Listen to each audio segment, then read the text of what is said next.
Livre de Colossiens. Chapitre 3, versets 1 à 25. Si donc vous êtes ressuscités avec le Machia, cherchez les choses d'en haut, où le Machia est assis à la droite d'Élohim. Pensez aux choses d'en haut, et non à celles qui sont sur la terre. Car vous êtes morts, et votre vie est cachée avec le Machia en Élohim. Quand le Machia, notre vie, apparaîtra, alors vous apparaîtrez aussi avec lui dans la gloire.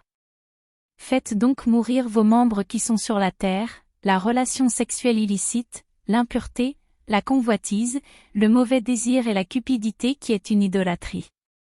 C'est à cause de ces choses que la colère d'Élohim vient sur les fils de l'obstination, parmi lesquels vous marchiez autrefois quand vous viviez dans ces choses.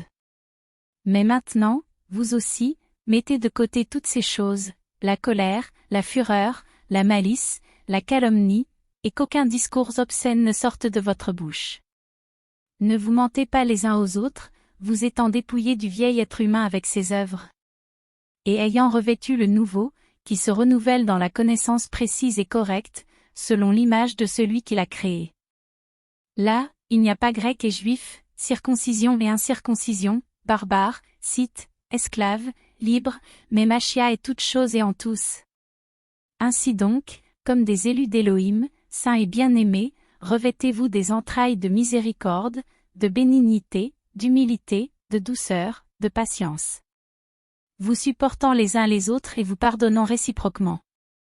Si l'un de vous a une plainte à porter contre quelqu'un, comme le Machia vous a pardonné, vous aussi faites de même.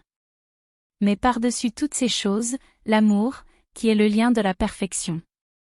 Et que la paix d'Élohim, à laquelle aussi vous êtes appelés pour être un seul corps, règne dans vos cœurs. Et soyez reconnaissants. Que la parole du Machia habite abondamment en vous en toute sagesse. Vous instruisant et vous avertissant les uns les autres par des psaumes, par des hymnes et des cantiques spirituels, chantant dans votre cœur au Seigneur avec action de grâce. Et tout ce que vous faites, en parole ou en œuvre, faites-le au nom du Seigneur Yehoshua, en rendant grâce par lui à Élohim et Père. Femmes, soyez soumises à vos maris, comme il convient dans le Seigneur. Maris, aimez vos femmes et ne soyez pas amers contre elles. Enfants, obéissez à vos parents en toutes choses, car cela est agréable au Seigneur. Pères, n'irritez pas vos enfants afin qu'ils ne se découragent pas.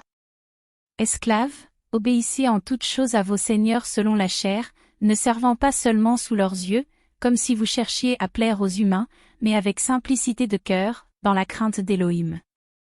Et tout ce que vous faites, travaillez grec de toute votre âme, comme pour le Seigneur et non pas pour les humains. Sachant que vous recevrez du Seigneur l'héritage pour récompense. Car c'est du Seigneur le Machia que vous êtes esclaves. Mais celui qui agit injustement recevra ce qu'il aura fait injustement, il n'y a pas d'égard à l'apparence des personnes.